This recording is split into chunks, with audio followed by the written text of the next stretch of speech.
Radio, ça débat chez Expert, 9h-10h, Valérie Expert. Bonjour à tous. Le débat a déjà commencé. Oui, c'est ça promet. Sortez les pop-corn, comme a dit Elisabeth Lévy. Elisabeth Lévy et Françoise Degois sont en studio. Elles sont restées pour débattre aujourd'hui. On est trop contente. Moi, je suis trop contente d'être chez vous, ma chère Valérie. Pour une fois, j'ai l'honneur, au bout de 4 ans dans cette radio, j'ai enfin l'honneur d'être invitée chez vous. Vous avez remarqué que Françoise est une victime. Voilà. C'est la gauche, c'est normal, n'est-ce pas ? Oui. Vous faites partie de la team VV. On sépare un peu les chroniqueurs. Je suis la team dans les vraies voix. C'est vrai, ouais, mais bon, donc quand voilà, même, moi j'aime bien. Il y a la team expert et puis il y a la team. Il y a du communautarisme en fait à Sud Radio. Mais moi vous aussi, je fais un peu partie de la team bébé. J'y vais le vendredi, ma chère. C'est vrai. Oui, alors voilà. Vous marquez moins de votre empreinte. Voilà. Philippe David et Cécile de Ménibus vous ont prêté, voilà, pour ce matin, et on prolonge la matinale de Patrick Roger avec eux. Bon, on n'a invité personne d'autre. Vous vous suffisez à vous-même toutes les deux. Moi, je suis fatiguée ce matin. Françoise Degois m'a dit qu'il y a qui d'autre. Il y a personne d'autre. Toutes les deux. Pour et bonne nouvelle, elle est fatiguée. Voilà. Et toi aussi. Donc en fait, on est un peu trop d'accord. Voilà. Mais non, on va trouver raviver la flamme. Là, on a envie de s'engueuler un peu. Raviver la flamme. Est-ce que je vous représente? Oui, Elisabeth Lévy, directrice de la rédaction de Causeur, éditorialiste donc sur Sud Radio tous les jours, sauf le vendredi, du lundi au jeudi à 8h10. Lévy sans interdit et Françoise Degois, éditorialiste, essayiste. Ma chère amie. L'édito politique le jeudi sur Sud Radio à 7h35 et donc les vraies voix mardi et jeudi. Donc vous êtes un petit peu plus qu'Elisabeth, c'est pour ça.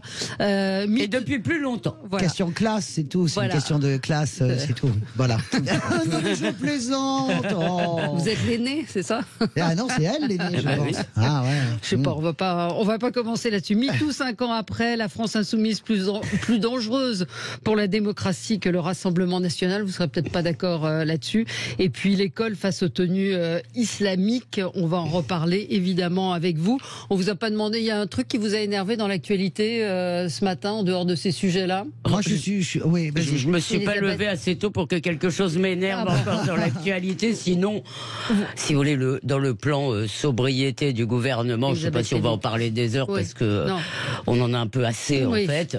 Mais comme toujours, si vous voulez, il y a certainement des mesures intéressantes, mais il y a beaucoup de poudre aux yeux, comme par exemple, je donne juste un exemple, et d'ailleurs un exemple qui me fait être d'accord avec Daniel Obono, ce qui est historique. C'est par exemple l'interdiction d'allumer les vitrines des magasins entre 1h et 6h du matin. Alors pour sortir de temps en temps dans une grande ville qui est Paris, je peux vous dire qu'il n'y a aucune vitrine qui est allumée. Et surtout, comme l'expliquait fort bien Auvray-Bois Loïc Le Floch-Prigent, si vous voulez, la spécificité de l'électricité, c'est que ça ne se stocke pas. Donc faire des économies entre 1h et 6h du matin, on s'en fiche un peu, si vous voulez. Donc c'est de la com. C'est la jurisprudence doudoune, école roulée.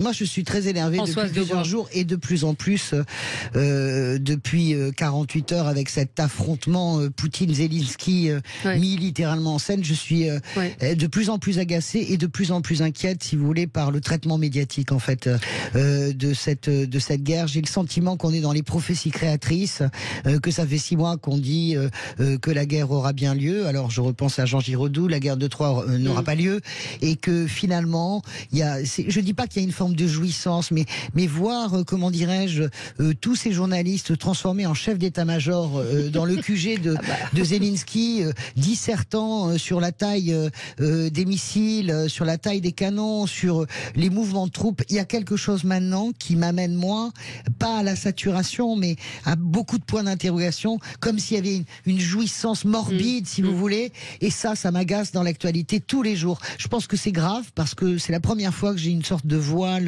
d'inquiétude en réalité par rapport à la dégradation de la situation entre les deux. Je crois qu'il n'y a aucune sagesse. La menace de Zelensky. Voilà, la menace de Zelensky. Aux soldats. Voilà, je pense que Vladimir Poutine est complètement acculé. Vous connaissez le proverbe russe, il faut jamais tirer le poil de l'ours dans sa tanière. Je pense qu'il est dans sa tanière, il est acculé. Et là, j'ai le sentiment qu'il y a quelque chose dans notre rôle médiatique, politique certes, mais médiatique, qui nous a échappé dans une sorte de morbidité qui me dérange jour après jour. Voilà. Alors moi, je suis un peu, on a chacun nos tropismes. Moi, je suis toujours agacée quand je vois ce qui s'est passé à Grenoble avec ces policiers qui se sont fait tirer dessus, délit de fuite ensuite. Et quand on lit le pédigré de l'homme qui était dans la voiture, donc je vous lis, depuis 2009, il cumulait donc des condamnations pour vol avec violence. En 2012, à Carcassonne, il a été condamné pour avoir tiré sur des policiers de la BAC. Ça lui a valu une condamnation à 8 ans de prison pour violence aggravée. Il s'en est pris des surveillants. Il a été libéré en 2021 et il a été interpellé avec un 357 Magnum. Et ce monsieur, il faisait l'objet d'une obligation de quitter le territoire. Il était toujours là. Alors, si vous voulez, là, agacé est peut-être un faible mot, chère Valérie. Indigné. Parce que je crois que beaucoup de Français enragent. Quand ils entendent, et c'est pas la première fois, on en a à peu près tous les 2 jours, le viol à Nantes. Alors, en plus, par 2 personnes présumées, puisqu'ils n'ont pas encore été jugés, mais les 2 violeurs présumés, ce sont 2 Soudanais qui étaient en situation régulière parce qu'ils avaient obtenu le statut de réfugiés, c'est-à-dire la protection de nos lois, c'est-à-dire qu'on donne cette protection à des gens qui n'ont pas la moindre intention de les respecter, et surtout peut-être pas les capacités ou l'habitus culturel pour le faire, sans se préoccuper du tout de ce que ça va donner ensuite. Il y a un dévoiement là du droit d'asile, mais pour le reste, si vous voulez, c'est une espèce de symbole de l'impuissance de l'État, de l'idéologie peut-être quand même, d'une forme d'idéologie d'une partie de la justice, parce que je crois qu'il ne faut jamais qu'il y ait... Bah si, il y a quand même une partie des juges, si vous voulez, qui semble trouver beaucoup plus important, si vous voulez, de défendre le droit des délinquants que de défendre, le peuple français au nom duquel ils rendent la justice. Bon, là, il a été condamné. Il a été condamné à 9 ans de prison, 8 ans de prison. Il aurait dû sortir en 2022. Moi, sur la justice, Elisabeth, je vois que vous mettez des bémols et s'il vous plaît, mettez-les. Je vous en sais gré parce que il y a aussi quelque chose. Je vais dire tout ce qui me gêne, que je trouve nauséeux, et vous ne faites pas partie de ce concert-là, parce que je trouve que vous avez de la nuance par rapport à ce que j'entends quand même. Mais n'employez pas nauséeux. Non, il y a quelque chose de nauséeux. Ça suffit, la gauche olfactive, ça suffit. Moi, je termine. Je trouve qu'il y a quelque chose de nauséeux en permanence à taper sur la justice. Je pense que c'est extrêmement dangereux de taper en permanence sur la justice. La justice, c'est un constat. Mais non, mais la justice, elle a des travers. Mais la réalité, si vous voulez, c'est que quand même les magistrats dans ce pays, ils bossent bien. Alors, vous pouvez trouver à chaque fois des exemples contraires, mais la réalité, c'est que les magistrats de ce pays sont pas tous des dangereux gauchistes, le couteau entre les dents, qui veulent faire libérer. Oui, mais c'est ça qui va pas. Et le deuxième point, quel que soit le casier judiciaire de l'homme en question, nous sommes dans un état de droit. Personne ne doit mourir quand on est passager, après un délai. Non, mais Valérie, moi je veux bien que vous leviez les yeux au ciel. Personne ne doit mourir. Non, personne ne doit mourir, c'est sûr. Non, Valérie. Les policiers non plus doivent pas mourir. Mais bien sûr, je suis d'accord. Moi, une chose n'égale pas. Mais on ne peut pas. Et cette jeune fille, elle avait 18 ans. C'est la 3e personne qui meurt, qui est passagère en plus de ça. Elle n'est pas responsable. Et quand bien même, je vais plus loin, quitte à choquer nos auditeurs, quand bien même cet homme-là, si vous voulez, a le casier qu'il a, on meurt pas dans un contrôle de police. Non mais attendez. Sauf s'il tire sur les flics. Il a tiré sur les flics. Donc là, il répond. Ok, il tire sur les policiers. Et les policiers répondent, et c'est tout à fait normal, légitime défense. Je redis que malencontreusement, la jeune fille à côté, voilà, ça va pas. Au risque de choquer d'autres auditeurs, je vais dire exactement le contraire, parce que je crois au contraire que si on veut faire arrêter ça, pourquoi il y a autant de refus d'obtempérer ? Parce que les gens pensent qu'ils peuvent s'échapper et que ça n'aura aucune espèce de conséquence. Donc je crois au contraire qu'il faut clamer urbi et torbi, d'accord, que quand on refuse de s'arrêter à un contrôle de police, on prend des risques, y compris si on sort son arme pour sa vie, et que les policiers doivent avoir le droit. Non, mais il faut dire que quand on prend des risques, voilà, c'est mieux si on arrive à les arrêter sans les tuer, j'en suis bien d'accord, mais je suis navré, voyou, c'est un métier à risque. Pour l'instant, le métier à risque, c'est policier. Eh bien non, il faut dire aux gens, mais parce que c'est le seul moyen de les arrêter. arrêter. Tant qu'ils penseront, si vous voulez, qu'il suffit d'appuyer sur le champignon pour échapper aux poursuites, parce que vous comprenez, les policiers ont peur de faire usage de leurs armes. Les seuls qui ont le droit dans ce pays et dans toutes les démocraties de faire usage de leurs armes, ce sont les forces de l'ordre. Donc quand un policier sort son arme, il y a une présomption, si vous voulez, de légitimité. Après, l'enquête peut démontrer le contraire, mais il y a une présomption de légitimité quand un voyou sort son arme ou quand il veut partir. Mais non, mais sinon, ce que vous dites, c'est qu'en gros, s'il sort pas son arme, il faut le laisser partir. C'est pas ça. Alors, mais j'entends ce que vous dites. C'est toujours les mêmes antiennes, ma chère Elisabeth. Pardon. Je peux pas me renouveler comme vous tous les jours. Non, mais c'est pas ça. Mais toujours ce crin-crin, les policiers, etc. On n'est pas en train d'organiser une société où d'un seul coup vous auriez une partie de la population qui serait pour les voyous et l'autre partie qui serait pour les policiers. C'est pas comme ça. Non, c'est pas comme ça que ça marche. Excusez-moi, quand des responsables politiques. Pardon. Non, je termine. Finissez votre phrase. Voilà, je termine. Si on parle de Jean-Luc Mélenchon, c'est encore autre chose. Ouais. Je veux dire, la vie n'est pas. Je pense que c'est la réalité. En tout cas, sur le fait qu'il donnait, c'est la réalité. Mais arrêtez avec Françoise. Moi, je suis. Non, n'arrêtez pas avec Françoise. Moi, je suis. Vous savez, moi, je suis une royaliste au sens de Ségolène Royal. L'ordre juste, c'est mon truc. L'uniforme, c'est mon truc.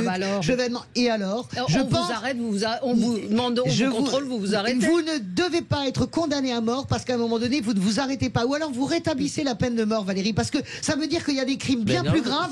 Mais écoutez, ça s'appelle un risque. Ça s'appelle un risque. Personne n'a prononcé de condamnation. Écoutez-moi. Ça s'appelle un risque. Je sais très bien que l'idée d'intimidation, je connais très bien l'Italie puisque j'y vis. Eh bien, les policiers italiens qui sont autrement moins ronds que nous, etc. Eh bien, ils ont exactement le même problème. À un moment donné, on est un état de droit ou pas, on est un Far West ou pas. Attendez, l'avis du shérif, ça m'intéresse pas. Réponse sur l'état de droit. Le problème, c'est que l'état de droit, que ce soit quand il est, énoncé, établi, interprété par la Cour européenne des droits de l'homme, par le Conseil d'État, etc., très souvent, il consiste à protéger les individus, jamais la collectivité. Et qu'est-ce que c'est en train de faire? C'est en train de non. Mais c'est normal.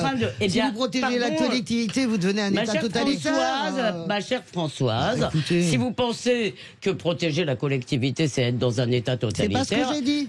J'ai dit que si dans un cas de figure comme ça. Est-ce que je peux finir ma phrase néanmoins? Vas-y. Je pense que justement, si vous voulez, la question des droits individuels aujourd'hui a été, si vous voulez, on n'arrête pas le droit au droit. Ça s'appelle les droits de l'homme. Non, ça s'appelle. Alors je vais vous répondre. Ça s'appelle les droits humains. Laissez-moi vous répondre. Pas tout justement. Les droits de l'homme, c'était des droits politiques. Aujourd'hui, on n'est plus du tout dans des droits politiques, on est dans des droits individuels. C'est-à-dire, je veux changer de sexe, j'ai le droit. Mais en quoi ça vous gêne? Si quelqu'un conquiert un droit et qui vous enlève rien, en quoi ça vous gêne, Elisabeth? Alors je vais vous répondre aussi. À quoi ça vous gêne? Parce que l'anthropologie, c'est pas chacun sa vie. Si vous dites que n'importe qui a le droit de se déclarer homme, femme ou lampe de bureau, eh bien, vous n'êtes plus dans une société, il n'y a plus une anthropologie commune. Je suis pas d'accord avec vous. La communauté, elle est faite de complexité. À force de vouloir réduire le débat entre les flics ou les voyous, regardez où on arrive. Avec vous. Mais il n'y a plus de communauté, il n'y a que des individus qui ont des droits. C'est pas vrai. C'est la pub et on se retrouve dans un petit instant pour continuer ce débat. Sud Radio, ça débat chez Expert, 9h-10h, Valérie Expert. Avec vous sur Sud Radio, est-ce que ce sera plus paisible sur ce sujet, les 5 ans de MeToo, 5 ans après un mouvement qui a mis la lutte pour les droits des femmes au centre des débats. L'affaire Weinstein a été le détonateur et en France, évidemment, aussi cette affaire, ce mouvement a pris de l'ampleur. On a vu tomber Hulot, PPDA, les dénonciations de Sarah Abitbol. Quel bilan, Françoise de Gouet? Est-ce que les choses ont changé en mieux, en pire? Moi, je pense que les choses ont changé. Alors, le problème de toutes les luttes et de tout ce qui est nouveau, parce que MeToo, c'est la libération, c'est tarte à la crème de dire ça, mais c'est quand même la réalité, la libération d'une parole, la chape de silence qui se brise un peu. Eh bien, il y a évidemment peut-être des excès. C'est vrai que moi, j'ai été la première à ne pas être d'accord avec Sandrine Rousseau lorsqu'elle dénonce, entre guillemets, pour une faute qui n'existe pas, en plus juridiquement, son comportement. D'être méchant, c'est pas pénal. Non, ce comportement avec son ex-compagne. Mais donc, il y a des débordements, probablement, mais je pense que globalement, vraiment globalement, cette libération fait un bien fou. On fera pas d'omelette sans casser les œufs. Moi, je suis très proche de la NUPS, etc., mais je ne trouve aucun bémol à la gifle d'Adrien Quatennens. Je parle pas d'LFI, je parle de la NUPS en règle générale. Je pense que la gauche doit faire le ménage. Je pense que la droite doit faire le ménage. La République en marche aussi. C'est pas que politique, MeToo. Non, mais je parle de mon sujet. Mais bien sûr, dans le cinéma, n'en parlons pas. Et dans le sport, le jour où les sportifs vont vraiment se mettre à parler, je pense que les murs vont trembler. Alors, Elisabeth. Moi, je ne suis pas du tout d'accord avec ce point de vue. D'abord, MeToo est fondé sur un mensonge qui est qu'avant c'était l'obscurité, qu'aucune femme ne parlait et que la justice ne faisait rien. Excusez-moi, il y avait déjà beaucoup de violeurs, beaucoup d'agresseurs sexuels dans nos prisons. Ça marche pas. Pardon, François. La justice est certainement imparfaite comme toutes les choses humaines, mais de dire qu'elle ne faisait rien, que dans tous les commissariats les femmes étaient mal reçues, c'est faux. L'idée qu'on est passé de l'ombre à la lumière en 2017, si vous voulez, est complètement stupide. Voilà, ça c'est la première chose. La deuxième chose, c'est qu'on prétend faire régner la justice en s'asseyant et en invitant les femmes à s'asseoir sur les formes de la justice. En fait, il faut dire une chose aux femmes si on est courageux et si on veut leur dire la vérité, c'est que dans certains cas, elles n'obtiendront pas justice, soit parce qu'elles ont laissé passer le délai de prescription, c'est comme ça, il y a des formes dans la justice, soit parce qu'il n'y a pas de preuves, parce que ça s'est passé entre quatre yeux et que malheureusement, il n'y a pas de preuves. On ne peut pas rendre la justice sans preuve. On ne peut pas rendre la justice en dehors des formes de la justice. Enfin, vous avez parlé aussi de la NUPS et de la gifle d'Adrien Quatennens. Alors, il ne s'agit pas de bémol, il s'agit simplement de comparer la vie réelle et la vie rêvée. Eh bien, effectivement, je ne crois pas, c'est évidemment très mal de gifler quelqu'un, d'ailleurs, une femme ou un homme, mais on sait tous, si vous voulez, que des choses très mal arrivent dans la vie et que ça ne veut pas dire la même chose.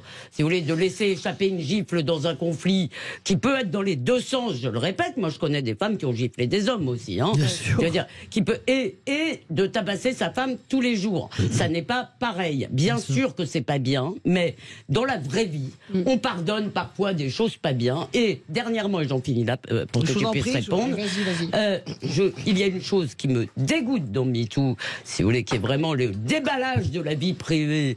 On est conviés dans les chambres à coucher et on invite les femmes à aller se lâcher sur les réseaux sociaux. Donc, on peut accuser, bien sûr, je le sais, les femmes ne mentent pas, ne se vengent jamais, si vous voulez. Et finalement, on arrive à quoi? On arrive à, si vous voulez, à considérer comme une violence psychologique épouvantable le fait d'être quitté.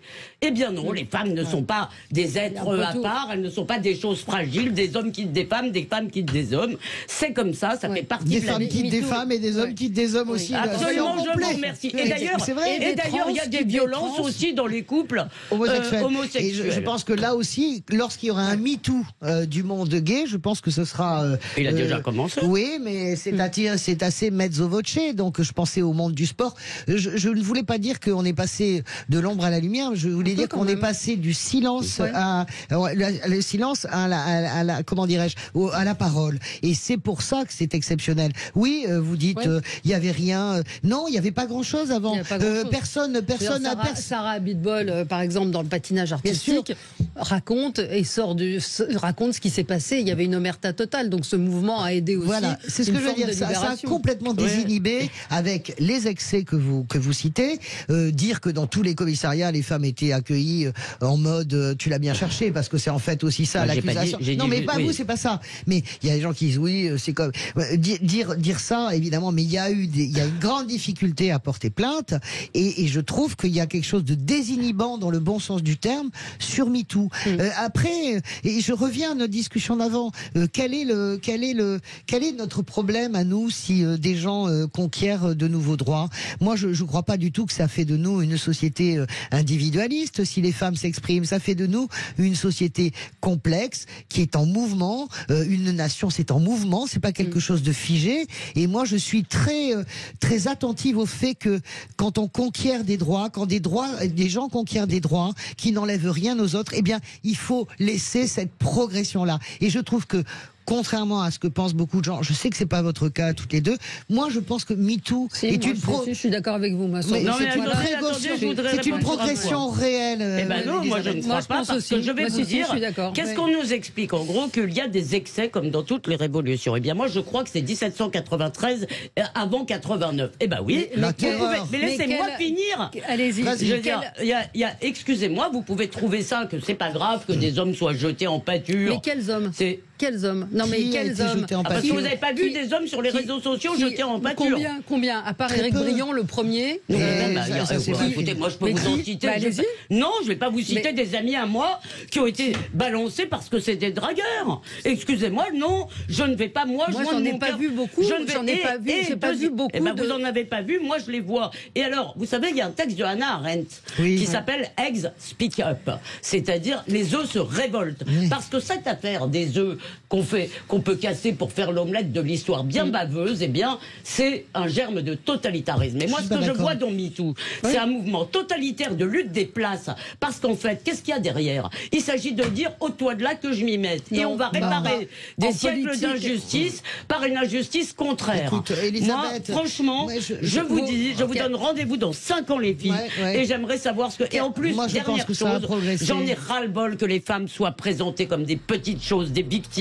Non, je voudrais. Est-ce qu'on peut répondre? Et d'abord, elles ne sont pas présentées comme ça, mais la réalité, c'est que c'est dans un sens que ça se fait. Et les femmes se font violer. Regardez, quand vous écoutez Corinne Massiero qui témoigne, qui parle de l'inceste, parce qu'elle-même en a été victime. Elle fait une réunion. C'est un autre problème. Mais non, mais elle fait une réunion inceste et viol. Elle dit qui a connu ou l'inceste ou le viol. Les 3/4 de la salle lèvent la main. Vous comprenez bien, Elisabeth, que il y a. Et vous pensez que c'est vrai? Mais oui, je pense que c'est vrai. Mais bien sûr que je pense que c'est vrai. Et ben moi non. Mais voilà. Et ben c'est ça la différence entre vous et moi. On marque une pause. On se retrouve dans un instant sur Sud Radio avec vous jusqu'à 10h.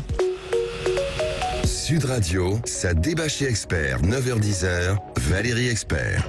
Avec vous sur Sud Radio jusqu'à 10h avec Elisabeth Lévy et Françoise Degois qui ne sont pas toujours d'accord, qui peuvent l'être sur le fond, qui peuvent l'être parfois. Juste pour terminer sur MeToo, ce tweet d'Anne Jouan, qui est celle qui s'en était pris plein la figure avec l'affaire Hulot et qui raconte qu'en fait il y a des éditos qui ont disparu, dont celui de Monsieur Geoffrin dans Libération. Génial, elle dit 5 ans plus tard, ce sont aussi tous ces tweets de politiques soutenant Nicolas Hulot en février 2018 et effacés depuis, mais aussi tous ces articles, notamment celui qui donnait la parole à Becbédé, etc., etc. C'est ce même édito de cet autre hebdo titré Nicolas Hulot ne démissionnait pas. Et c'est vrai qu'elle a recherché, comme elle est évidemment touchée par, elle a été, ils ont vraiment lu, elle et Laurent Valdiguier étaient, vraiment jetés au chien, en pâture, de voir que tous ceux qui étaient contre eux ont fait supprimer ces éditos. C'est génial, Valérie, que vous ayez trouvé ça. C'est Anne Jouan qui l'ai trouvé sur Twitter. Mais c'est très bien parce que je l'ignorais. Mais jusqu'où va la duplicité? Jusqu'où va la pusillanimité? Vous comprenez? C'est quand même incroyable. Et ça aussi, ça reflète tout à fait le monde médiatique dans ce qu'il a de plus éprouvant. Je vous rappelle quand même qu'il y a un éditeur que j'adore qui a mis toutes ses économies pour créer un magazine qui s'appelait l'Hebdo. Oui. Je vous rappelle que l'Hebdo, c'est quand même le premier journal qui sort une véritable enquête sur Nicolas Hulot, et que derrière, ça touche tellement quelqu'un de proche d'Emmanuel Macron que l'ensemble du milieu d'affaires qui ne veut pas déplaire à l'Élysée, d'ailleurs, si c'était pas Macron, c'est comme ça, quand on est dans les affaires, on a besoin d'avoir un lien avec le chef de l'État. Eh bien, surtout dans l'industrie, eh bien, que se passe-t-il? Tout le monde retire ses financements à ce magazine, et ce magazine il était déjà moribond. Hein. Oui, mais il était moribond. C'était qui tout double? Non, mais justement, vous vous rendez compte de la campagne qu'il y a eu sur ce magazine, qui a été les premiers à sortir. Mais moi, je vais vous dire, je trouverai jamais de financement pour causeur de gens qui soient proches de Macron ou qui fassent partie de ce que vous appelez les milieux d'affaires. Donc, si vous voulez, les gens ont qu'à se débrouiller sans ça, ce sera beaucoup mieux. Mais moi, je vais vous répondre sur Hulot. Et je peux vous répondre aussi sur Darmanin, sur plein de gens. Moi, il n'y a qu'une chose qui m'intéresse, c'est la justice. La condamnation. D'accord ? La condamnation. Je veux dire, et à l'époque, dans l'enquête sur Nicolas Hulot, il me semble qu'il y avait des témoignages, plus ou moins les uns anonymes, les autres pas, d'ailleurs beaucoup anonymes. Eh bien, je suis navré. Moi, je ne jette pas quelqu'un aux orties pour des témoignages anonymes. Il y avait une plainte. Il y a eu une plainte. À l'époque, il n'y avait pas de plainte. Il y avait une plainte. Si, il y avait une plainte. Et elle en était où, la plainte? Mais moi, je suis pour que jusqu'au bout. Oui, jusqu'au bout. Sur 90 000 plaintes, vous avez 1% de condamnation effective. Mais pourquoi? Parce qu'il faut qu'on ait des preuves pour condamner. Vous êtes, moi, je ne vulgaire, mais vous n'êtes pas, vous n'êtes pas dans un lit avec la. Donc, qu'est-ce que vous suggérez, qu'on condamne sans preuve? Non. Et il y a la phrase atroce d'Emmanuel Macron, victime, on vous croit, c'est-à-dire que il suffit, comme si ça n'arrivait jamais dans un divorce qu'une femme veuille se venger de son mari, raconte des cracks sur les attouchements, sur les enfants. Non, mais non. Bien sûr, et moi, je vais vous donner un autre exemple. Je voulais vous parler de Roman Polanski, d'accord? Parce que dans ce merveilleux mouvement MeToo, on oublie aussi, si vous voulez, c'est la détestation des œuvres, des artistes. D'ailleurs, quand bien même Roman Polanski serait le roi des salauds, on a le droit d'aimer ses films. Mais par ailleurs, je vous rappelle que la victime de Roman Polanski, alors là, en plus, il y a l'idée qu'on juge une époque avec les yeux d'une autre, parce qu'on est dans les années 70 à Los Angeles, etc., de tout le monde, et que la victime elle-même a dit qu'elle en avait ras-le-bol de tout ce tapage, qu'elle a pardonné à Polanski, qu'elle l'a soutenu. Eh bien non, vous avez des justicières autoproclamés qui se baladent partout avec leur vertu en bandoulière pour nous expliquer que c'est très mal de trouver que Roman Polanski est un grand cinéaste. Woody Allen, c'est pareil. Il y a encore qu'en France qu'on peut vaguement le célébrer, mais même pas, de moins en moins. Donc, si vous voulez, moi, je n'ai pas envie de voir. C'est un peu ce que disait Françoise tout à l'heure, c'est-à-dire que c'est flic ou voyou, là, on peut pas être, c'est pas pour ou contre, c'est peut-être un peu plus nuancé que ça. C'est très compliqué pour la présomption d'innocence. Donc ça veut dire qu'on peut violer sans crainte, puisque finalement on pourra jamais prouver qu'il y a eu viol. Et donc qu'est-ce que vous suggérez? Si on peut pas prouver, vous suggérez. Non, mais alors moi j'inverse votre question. J'inverse votre question. Ça veut dire que s'il n'y a pas de preuve, il faut, pour qu'on ne puisse pas violer sans crainte, il faut quand même condamner. Je vous rappelle que quand il y a viol, vous pouvez aussi aller tout de suite à l'hôpital ou chez le médecin. Et que vous possible. Non mais d'accord, c'est pas toujours possible. Après vous allez m'expliquer que les femmes attendent le lendemain du délai de prescription pour porter plainte. Comme par hasard. Non mais Elisabeth, moi je suis un peu mal à l'aise là avec votre défense forcenée qui correspond pas à ce que vous êtes. Là vous êtes en train de... Non, pas de psychologie de bas étage. Excusez-moi, je voudrais terminer. Elisabeth, quand je vous écoute, on a l'impression que, en gros, la moitié des femmes sont des menteuses et des faiseuses. Je suis désolée, moi. Dans l'affaire de Nicolas Hulot, les témoignages qui sont face caméra sont extrêmement éprouvants à entendre. Vous avez lu ce documentaire. Dans l'affaire de Patrick Poivre d'Arvor, c'est justement cette chape de plomb et ce silence qui fait qu'une direction de chaîne sait tout ce qui se passe. Les gens le savent, ce qui se passe dans les studios. Les gens savent les mains baladeuses, etc. de ce présentateur. Et en réalité, tout le monde se tait. Parce et dans toutes ces victimes, il n'y en a pas une qui a osé porter plainte. Et moi, je pense après, elles vont reprocher à la société de rien faire. Non. Excuse-moi, Elisabeth, tout le monde n'est pas toi ou moi. Espèce de grande gueule forgée au sable. Il y a des gens qui ont peur de perdre leur boulot dans la vie. Il y a des gens qui ont peur. Donc ne portez pas plainte et faites-vous justice dans les médias. Eh bien non, ça ne va pas. C'est pas ça. On peut trouver une voie médiane, non? Bon, non, je suis navrée. Il faut porter plainte. Et excusez-moi, on ne peut pas. Elisabeth, écoutez, arrêtez de valider. D'ailleurs, quand Elisabeth Badinter a dit ça, elle s'est fait insulter, si vous voulez, par, comme l'a dit Éric Nolot, par une Lilliputienne, qui était Mathilde Panot en l'occurrence, qui expliquait non, on s'en fout pas de ce que raconte Elisabeth Badinter. Je sais pas ce que j'ai dit. Non, mais excusez-moi, quand elle a dit cela, d'accord, elle a dit les femmes ne sont pas des mineurs, elles doivent porter plainte. Elle exagère, Elisabeth Badinter. Elle porte le fait. Une des victimes présumées de Poivre d'Arvor porte plainte, comme par hasard, le lendemain de la prescription. C'est pas une jeune fille de 12 ans, de 18 ans. C'est une femme adulte, suffisamment adulte pour être une grande journaliste. Eh bien, je suis navrée. Elisabeth, je vais en placer une là. Je vais te dire un truc, honnêtement, Elisabeth Badinter, et j'ai fait comme si j'avais pas entendu, parce que c'est une immense dame, c'est quelqu'un d'exceptionnel à mes yeux, mais casser les pattes comme ça aux féministes féministe, expliquer, avoir un point de vue qui est en fait un point de vue extrêmement dur sur ces luttes, comme si en 70 elle n'a pas fait partie de l'ensemble de ces femmes qui ont débordé. Moi je me souviens mes copines qui me racontaient qu'elles envahissaient le bureau de Jean-Jacques Servan-Schreiber, elles taillaient tout avec des rouges à lèvres, elles étaient extrêmes, oui, mais elles étaient extrêmement activistes. Moi j'ai été déçue par Elisabeth Badinter sur cette capacité finalement à aller dans la facilité de taper sur ce mouvement féministe. Bien sûr qu'il y a des exagérations, mais honnêtement, Elisabeth Badinter, elle vient d'un monde, et nous vivons tous dans un monde où il est plus facile certainement pour nous de porter plainte que pour d'autres gens. Je suis désolée. Ben moi, attendez, non, je finis. Ouais, c'est surtout que sans Elisabeth Badinter, si vous voulez, vous seriez pas en train de parler de tout ça. Alors d'abord, c'est pas simplement elle, écoute, ça va, Gisèle Halimi, tout le monde. Elisabeth Badinter et toutes les autres, toute cette génération. Mais moi, je vous dis que le nouveau féminisme, pour moi, il est totalitaire, il est fondé sur la haine des hommes. Je vous rappelle quand même les propos de Madame de Haas. Un homme sur deux est un violeur. Non, mais écoute, le symbole qu'elle fait, Sandrine Rousseau, à l'Assemblée nationale, c'est les années 70. Les féministes italiennes, les féministes françaises, elles étaient totalement radicales. Écoute, on dirait que t'as pas de mémoire quand même. On marque une pause, on va changer de sujet. La France insoumise, perçue comme plus dangereuse pour la démocratie que le Rassemblement national. Ça va se calmer, c'est un sondage de la Fondation, c'est une enquête de la Fondation Jean Jaurès. À tout de suite. Sud Radio, ça débat chez Expert, 9h-10h, Valérie Expert. Ça débat, pour débattre, ça débat. Ça s'engage, oui. Est-ce qu'on pourrait avoir une deuxième heure? Avec plaisir. La France insoumise, donc, est perçue comme plus dangereuse pour la démocratie que le Rassemblement national. C'est la très sérieuse Fondation Jean Jaurès. Ça vous fait ricaner, évidemment. Jean Jaurès, déjà, je ris, pardon. Une note donc, qui est consacrée au Rassemblement national, ça a été publié avant-hier, qui évoque donc ce sondage. La France insoumise est jugée dangereuse pour la démocratie par 57% des Français, soit 3 points de plus qu'en 2021, alors que pour le Rassemblement national, c'est 2 points de moins, 54%. Vous savez, quoi? C'est une fracture française. Oui, c'est fracture française, absolument. C'est l'enquête fracture française qui est une grande enquête.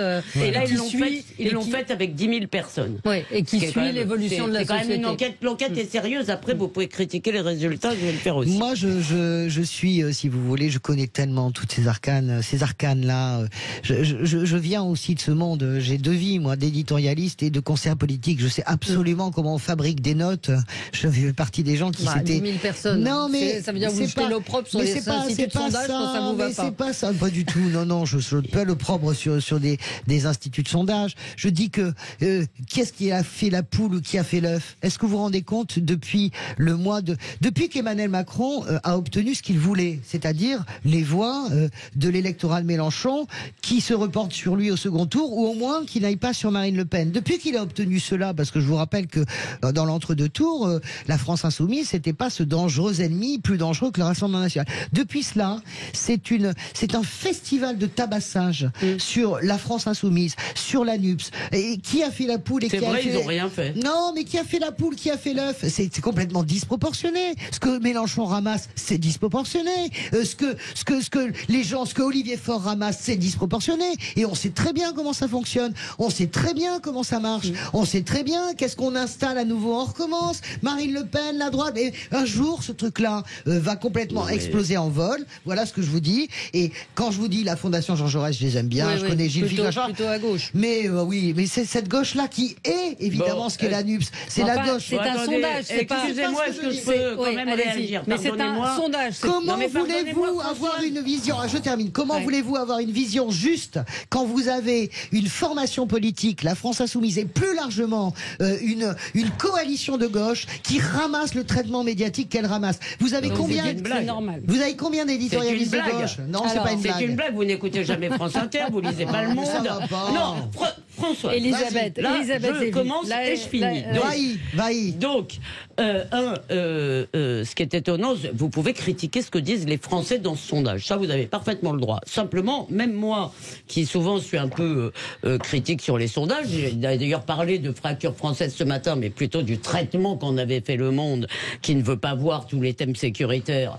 Mais bon, chacun ses marottes, ma vie. J'en ai déjà parlé. Non, mais ils existent, si vous voulez. Quand 66% des gens vous disent qu'il y a trop d'étrangers en France, les thèmes identitaires, ils existent.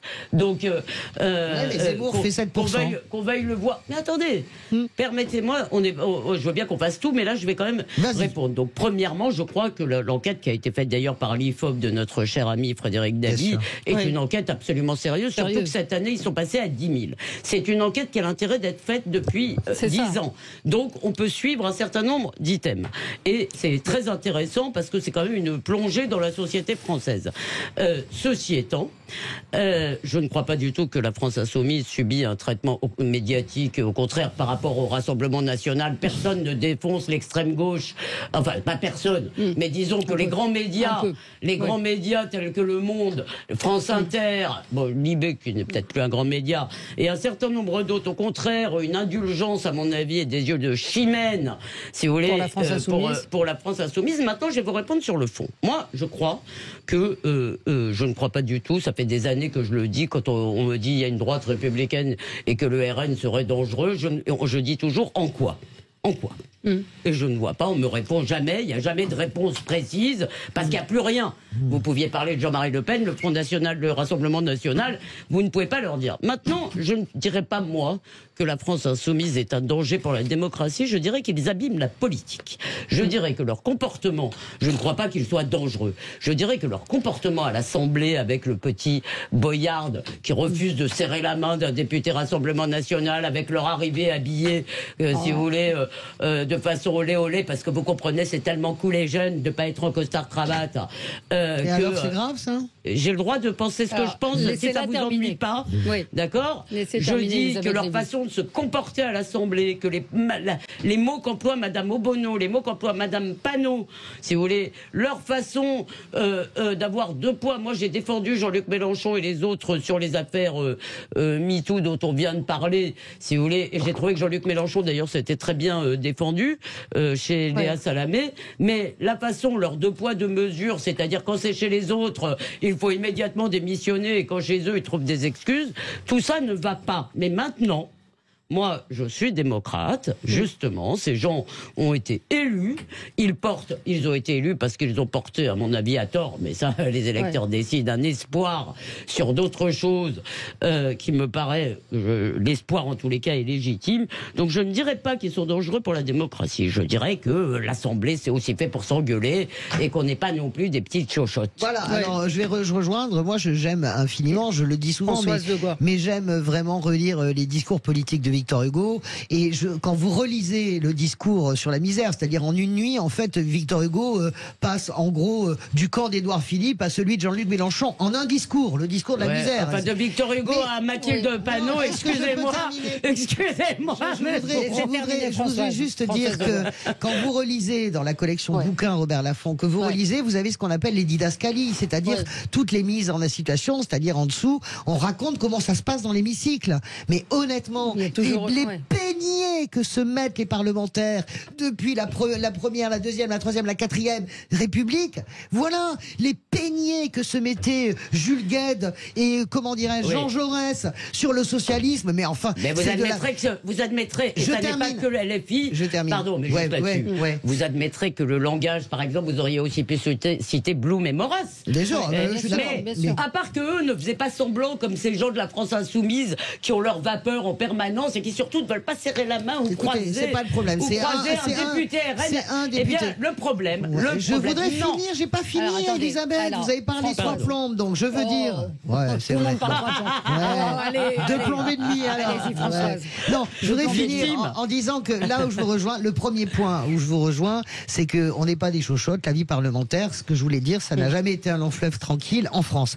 Le deuxième point, et d'ailleurs dans aucun pays, je vous invite à aller voir les débats en Italie, à la Knesset que j'ai suivi suivi pendant 1 an et demi. Alors là, ça atteint tous les niveaux et c'est génial parce que c'est une vraie démocratie 100% proportionnelle.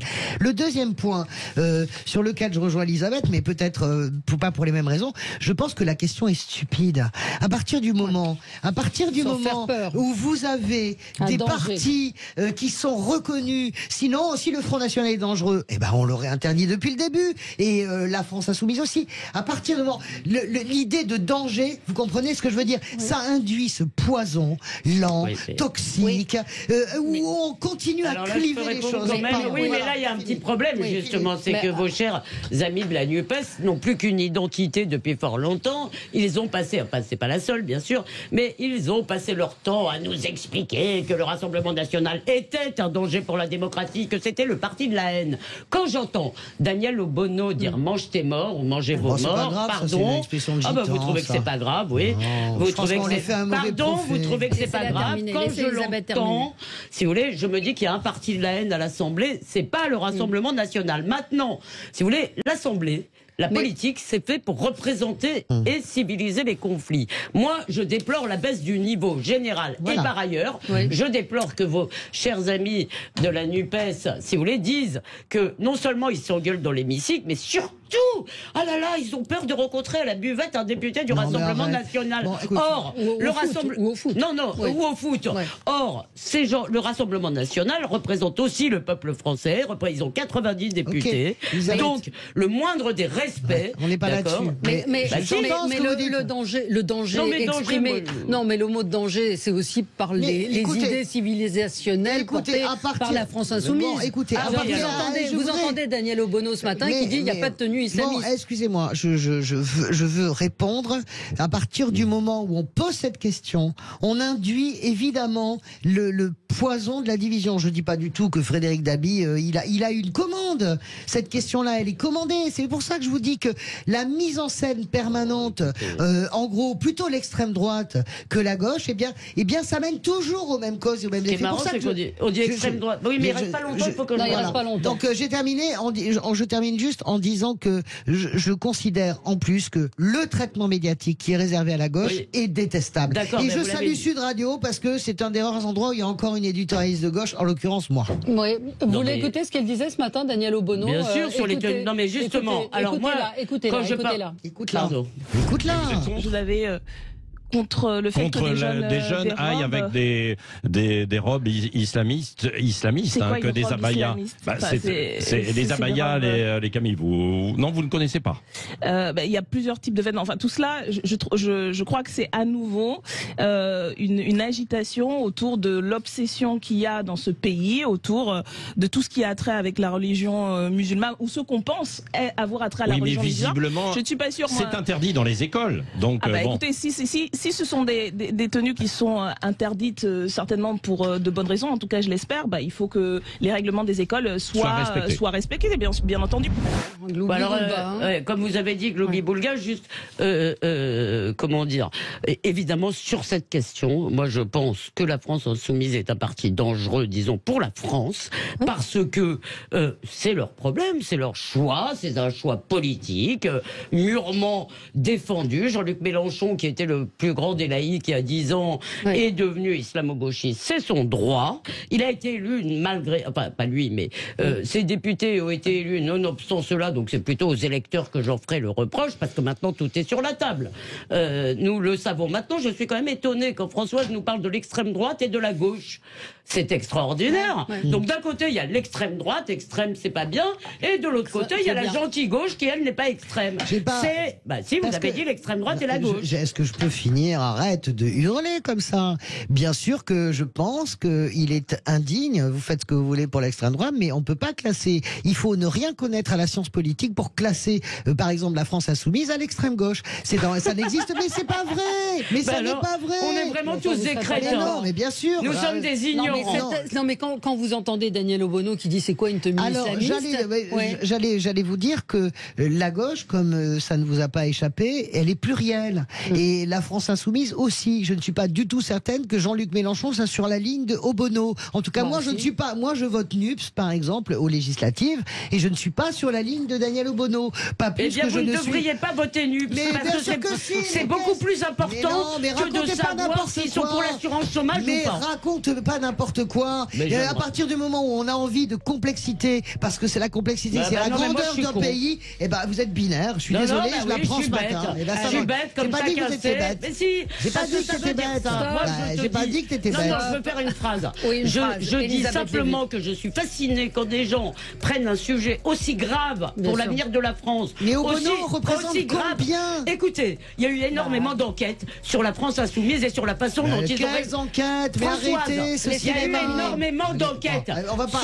Non, mais je vais finir. D'accord. Je vais finir ma phrase, Elisabeth. Le dernier mot. Il y a eu énormément d'enquêtes sur la façon dont la France insoumise a fait ce résultat.